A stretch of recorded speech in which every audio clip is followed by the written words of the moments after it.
Good morning.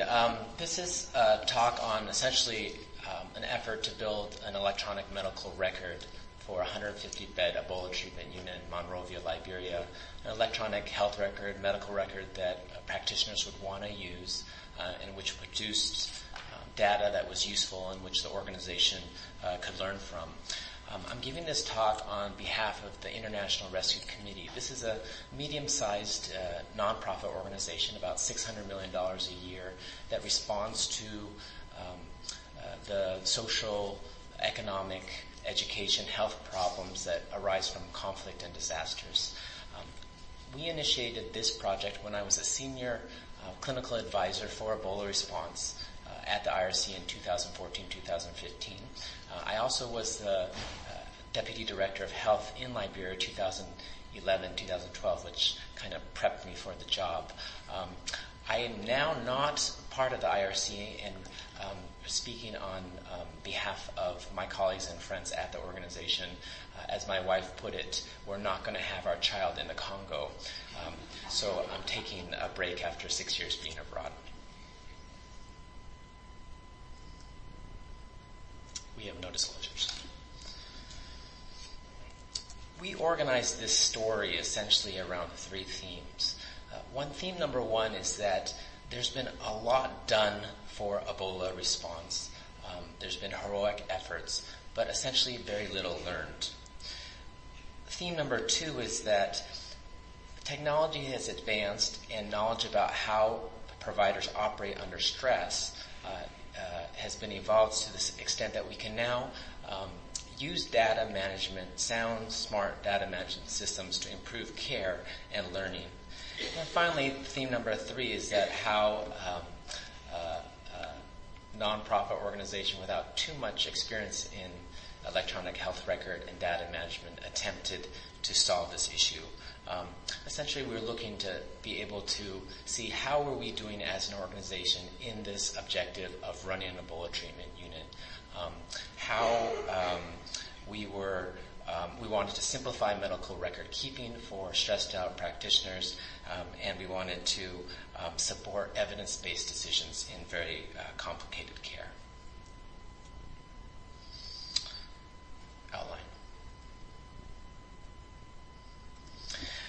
The background of the story was that in August of 2014, the government asked the International Rescue Committee to build a field hospital, a 150-bed hospital, to isolate those that were infected with the Ebola virus from their communities so that they would not infect others, but also to treat those interned in a way that they could help them survive. The U.S. government would build the facility, but the International Rescue Committee, IRC, would provide the staffing, would procure the supplies and medicines, and would develop the systems necessary for the running of what amounts to a biosafety 4 field hospital. We didn't really want to take the project. In fact, we initially said no. But the direction of the epidemic seemed rather dire. At that time, and when I first came on from Indonesia, on September 29th, the CDC had the death toll or the WHO had the death toll at 3,091 deaths. 3,091 deaths with 6,575 cases.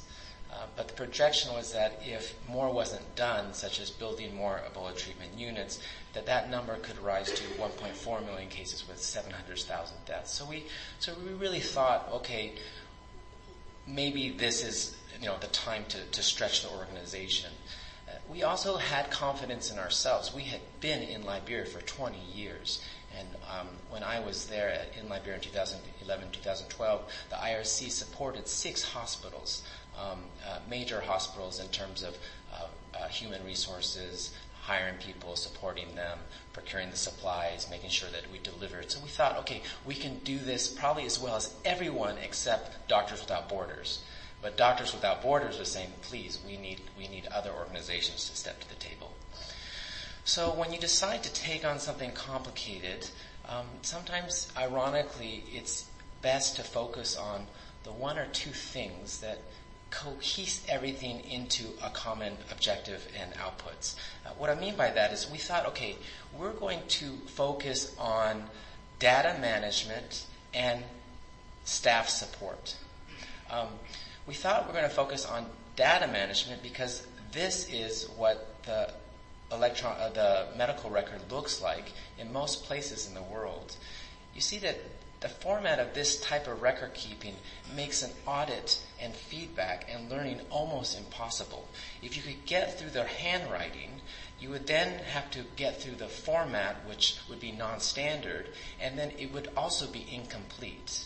Indeed, the literature on this, and this was provided by one of our field site members who did research on 3 Ebola epidemics as part of Doctors Without Borders, essentially found that in the 40-year history of Ebola response, that organizations had developed ways to communicate the medical record that essentially were not permanent.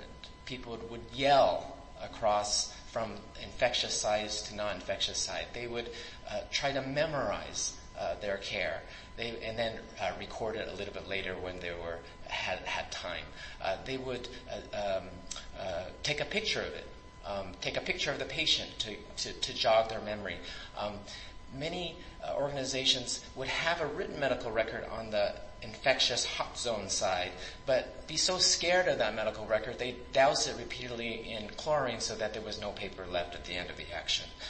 Essentially then, what does that mean? Well, in the 40-year history of Ebola response, the modalities of treatment have changed very little.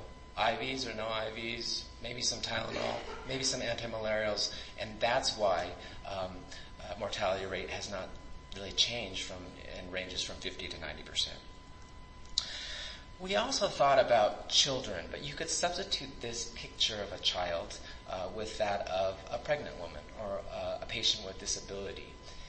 In the action, we were hiring people from all over the world to deliver care with different types of training and different types of expertise. But what is the dose of malaria for a 15-kilogram toddler versus a heavy adult? Or what is the practice of care for a woman who's delivering a baby with the virus, and delivering their placenta and preventing postpartum hemorrhage and still keeping yourself safe, and someone who hasn't delivered a baby maybe in 10 years. So we thought, okay, we would need to then develop systems to remind people what to do on the job.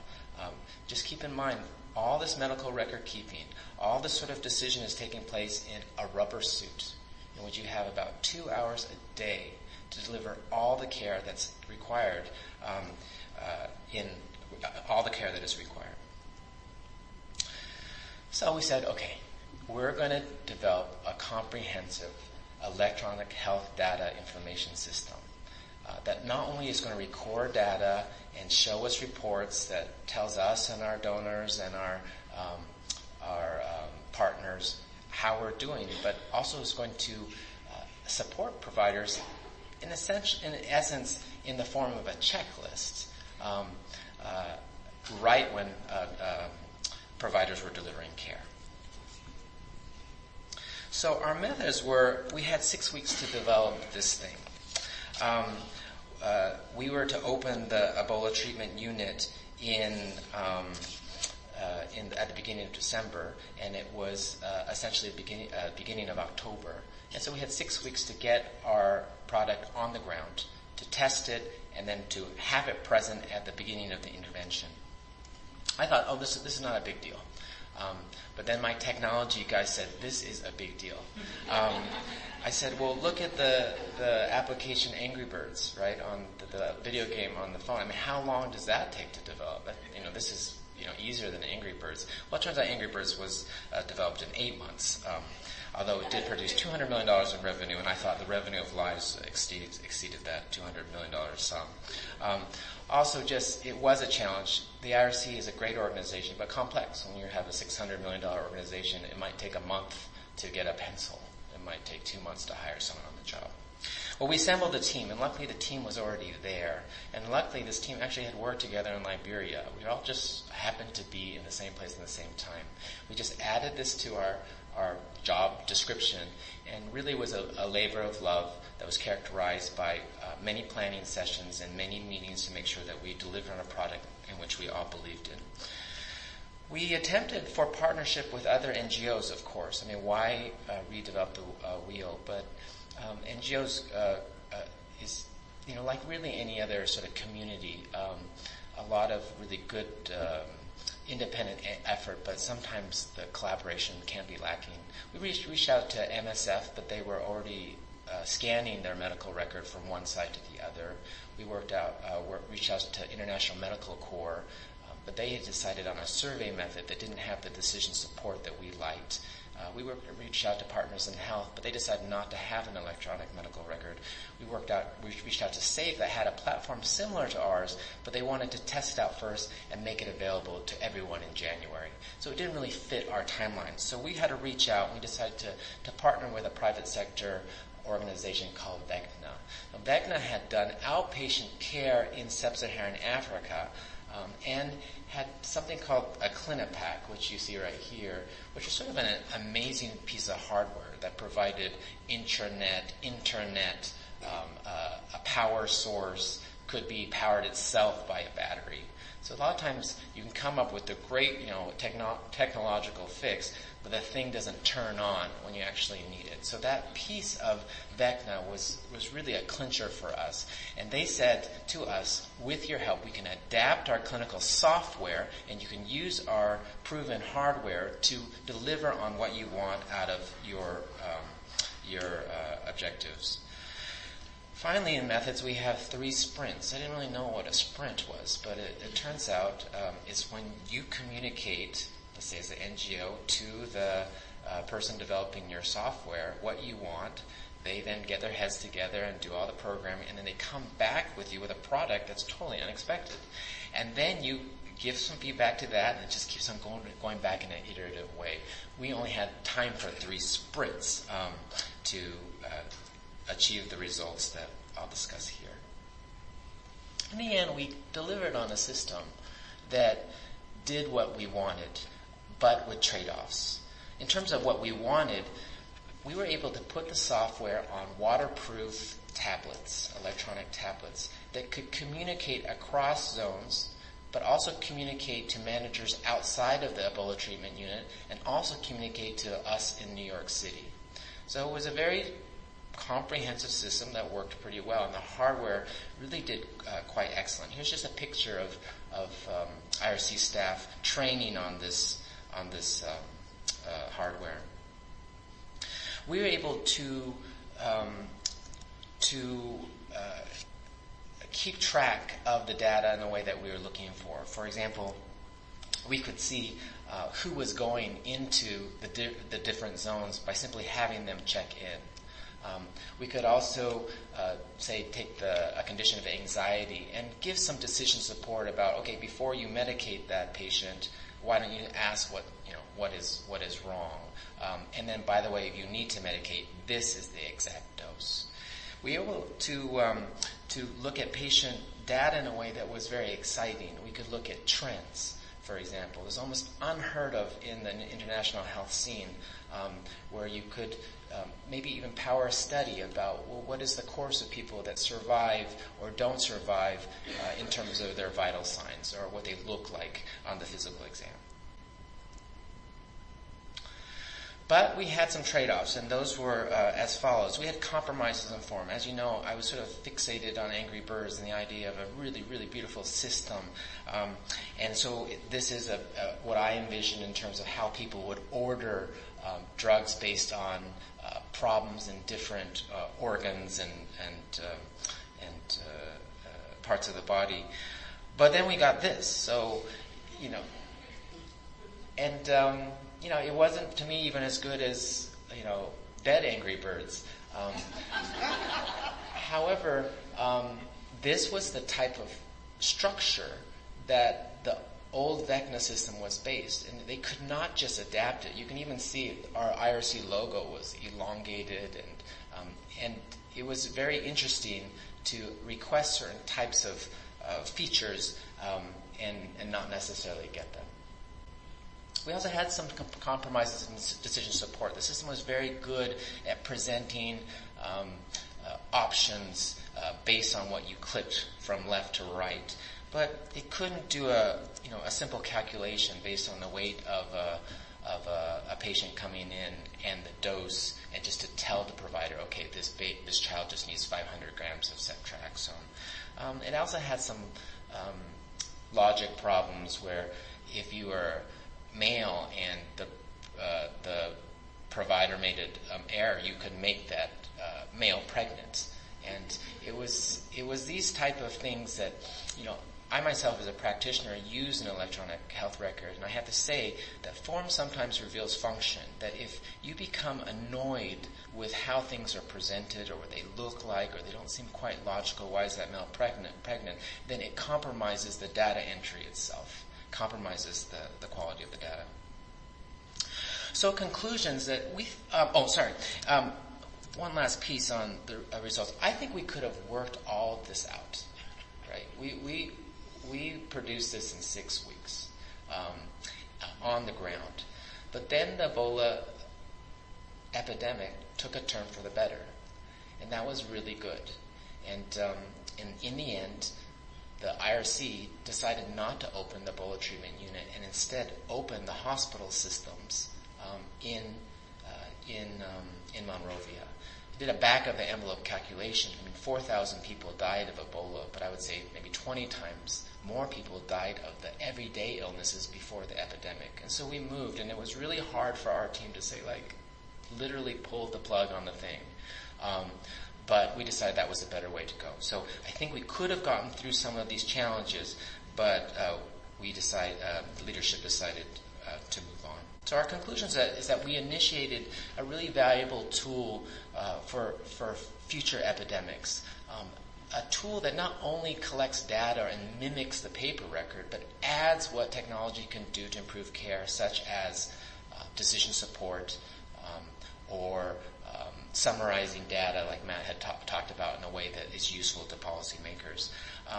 But I think it's going to be another 10 years until this really is global, something that's very logical. And the reason why is the system, NGOs, WHO, CDC, is already sort of compensated satisfactorily to produce the results that we see.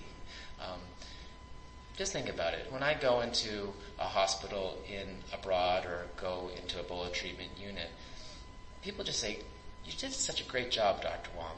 You're just like a hero." They don't know anything about what was done. So I think until that attitude changes away from just serving people that are ill to demonstrating that you achieve results, you're not going to see a system change. We also conclude that response agencies aren't computer programmers, and computer programmers aren't response agencies. So there's just a different pacing, a different language, and it can be overcome. And we had a great relationship with Vecna, and they did such a wonderful job, and we're constantly adapting. So as with anything, it's really about open communication, structured time, being very clear about expectations and outputs, sort of like being in a long-term relationship. And finally, we conclude that public and private entities, they have just a different way of doing business, and it has to be worked out in advance. Once I was working with Vecna down in their Boston office, and our version had crashed. And they said, "Oh, well, why don't we look up the version for this different organization?" And it was our version with someone else's logo on. So I realized that we hadn't really worked out the intellectual property piece. Another piece was we're an NGO, we deliver our stuff and we give it away free to ministries of health. But I think for their business model to be viable, they would have to charge subscriptions. And so that would put everyone in an awkward situation. You just have to work it out in advance, and it can be done. So this is just a picture of the end of the Ebola. Not the end. This is the closing down of an Ebola treatment unit in Sierra Leone. People were very happy about that. So I'd like to really thank the people on the panel and the moderator really for teaching me about other approaches to health information technology and management. I'd like to thank the staff in the field that are constantly adapting and working. A lot of people thought, for example, Liberians couldn't figure out a touchpad, right? They don't really have touchpads. They're easy. People thought, oh, this is really logical. Why didn't we have this before? So really want to thank those people that are really doing the hard work in the field and constantly adapting to changing projects, programs, etc. And I'd like to just really thank the audience for letting us tell our story, which is really exciting for us and something that we really care about. Thank you.